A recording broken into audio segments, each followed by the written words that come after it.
આ અંગેની રજૂઆતો અગાઉ પણ ઘણી વખત કરી છે, પરંતુ હમણાં છેલ્લા 2-3 વખતથી હું સુરતના 12 ધારાસભ્ય અને 2 સાંસદશ્રીને પણ રજૂઆતો કરતો હોઉં છું.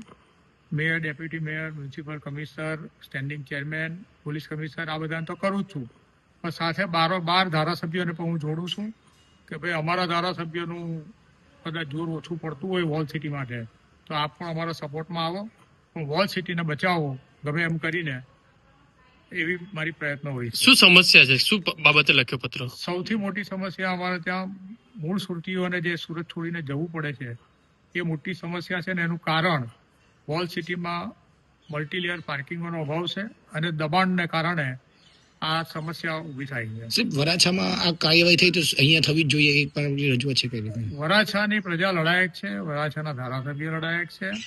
જો એની પર કાર્યવાહી નહીં કરવામાં આવે તો પબ્લિક જાગૃત થઈને મને લાગે છે કે કદાચ આ સમસ્યા માટે ત્યાં સમિતિ પણ બની છે. એટલે પ્રજા જ્યારે રોડ પર આવી જતી હોય ત્યારે કોઈ પણ સમસ્યાનો ઉકેલ લાવવો જ પડતો હોય છે.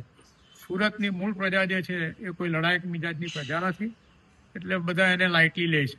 100 વર્ષ જૂની હોસ્પિટલ મરણ પથારી આવી ચૂકી છે, આના કારણે કઈ રીતે? એ અમારા માટે શરમજનક છે. હું આ વિસ્તારનો કોર્પોરેટર રહી ચૂક્યો છું, પણ એક વાતની ખુશી છે કે દરેક વખતે મેં આ અંગે પ્રયત્ન કરેલા છે. તંત્ર કદાચ નહીં કરતું હોય તો એ તંત્રનો વાંક છે, અમારો નથી.